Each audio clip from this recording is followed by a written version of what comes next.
यो पुवाखोला हाइड्रोको सुरुङबाट नै पानी सिपेज भएर राजद्वारीमा चाहिँ समस्या भइरहेको छ र त्यो किसिमको जमिन भाँसिने दबिने क्रम भएको छ भन्ने जनगुनासोहरू आउने गरेको छ र त्यही कुरालाई मध्यनजर गर्दै जिल्ला प्रशासन कार्यालयले चाहिँ आज विभिन्न प्राविधिक टोलीसहित सुरक्षा निकायका प्रमुख सडक डिभिजन त्यसै गरी यही हाइड्रो पावरको प्राविधिक प्रशासन सहितको टोलीले चाहिँ यो सुरुङको भित्री भागको चाहिँ निरीक्षण अनुगमन गर्दैछ।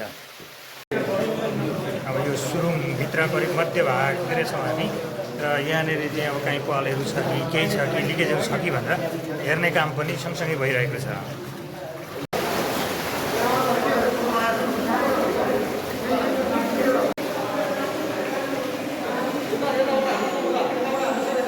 राजद्वारीको पहिरोको चाहिँ जड भनेको चाहिँ यो हाइड्रो पावरको पानी हो भन्ने कुराहरू चाहिँ स्थानीयवासीहरूले धेरै भन्नुहुन्थ्यो र योभन्दा अगाडि हामीले अध्ययन पनि गरेको हो। तर हाइड्रो पावरको सिपेजको एनालाइसिस कम्प्लिटली कुनै पनि अध्ययनबाट चाहिँ भएको छैन, सडकले गरेकोमा प्लस हाइड्रो पावरले गरेकोमा पनि।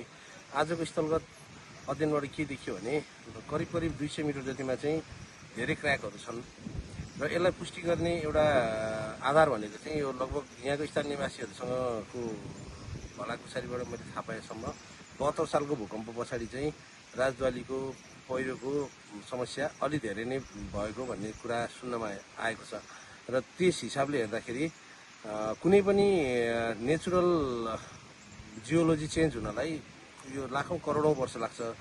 अब 81 पहिला चाहिँ ड्राई कन्डिसनमा रहने राजद्वारी 81 पानी जताततैबाट निस्किने बन्नुमा चाहिँ यो सिपेज र यो क्र्याकको चाहिँ केही न केही सम्बन्ध छ भन्ने कुरा चाहिँ भन्न यकिन गर्न सकिन्छ। अब यसको विस्तृत पुष्ट्याइ भनेको चाहिँ अब विज्ञहरूले थप अध्ययन गरेपछि थाहा हुन आउला। तर अहिलेको अवस्थामा के देखियो भने यो हाइड्रो पावरको लगभग 200 मिटर जतिको टनेल 200-300 मिटर जतिको टनेलको भाग चाहिँ धेरै नै क्र्याक भएको छ र त्यहाँबाट पानी सिपेज भइरहेको छ। यो सिपेजलाई रेक्टिफाई गर्ने काम गरियो भने त्यस पछाडिको तलको इम्प्याक्ट हेरेर हामीले चाहिँ थप काम गर्न सक्छौँ र अहिले गरिरहेको जुन हामीले सडकमा निर्माणको काम गरिरहेको छौँ पहिरो नियन्त्रणको लागि त्यसलाई पनि यसले टेवा नै पुग्ने देखिन्छ। यो हाइड्रो पावरहरू मुख्य गरी राजद्वारी खण्डको सडकलाई चाहिँ असर पार्यो भनेर अब एक हिसाबले हामीले सबै सुरक्षा प्रमुख सडक डिभिजनको प्राविधिक टिम हजुरहरूको प्राविधिक टिमले हेर्दाखेरि पनि अब केही न केही सिपेज छ भन्ने देखियो। अब फर्दर यस पछाडि के गर्न सकिन्छ छोटो बताइदिनु। नमस्कार, मेरो नाम पिताम्बर भूषाल, पुवाखोला जलविद्युत केन्द्रको केन्द्र प्रमुख। आज यो टनेल इन्सपेक्सन हाम्रो पुवाखोला जलविद्युत केन्द्रको टनेल इन्सपेक्सनको लागि चाहिँ सिडिओ साहबबाट चाहिँ निर्देशन भएअनुसार जिल्ला स्तरको अधिकृत स्तरको सम्पूर्ण कर्मचारीहरू सरकारवालाहरू सम्पूर्णको आज स्थलगत टनेलको अनुगमन गरियो। यसमा चाहिँ सुरुको टनेल आउटलेट गेटदेखि करिब 200 मिटरसम्म चाहिँ सर्टेन पोर्सनहरूमा चाहिँ क्र्याकहरू भिजिबल देखिन्छ।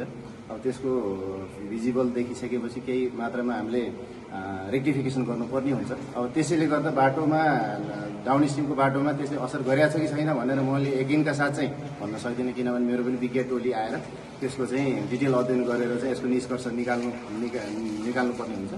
र अब फर्दरको कुरा गर्दाखेरि अब यो जुन अहिले प्रारम्भिक अनुगमन गर्दा देखियो त्यो क्र्याकको रेक्टिफिकेसनको लागि चाहिँ म अब मेरो माथिल्लो निकायमा चाहिँ एप्रोच गरेर यसलाई रेक्टिफिकेसन गर्नेतिर चाहिँ लाग्नुपर्ने हुन्छ।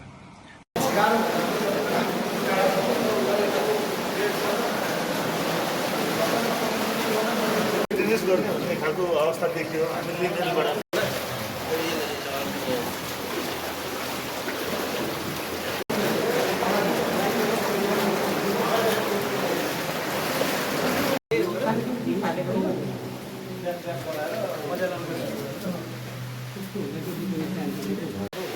अब चाहिँ हामी टनलभित्र पस्न सुरु गरिसक्यौँ र करिब 1.5 किलोमिटर परसम्म पुग्दाखेरि चाहिँ केही समस्या भएको छ भन्ने देखिन्छ भनेर चाहिँ यहाँ हाइड्रोका प्राविधिकहरू बताइरहनु भएको छ।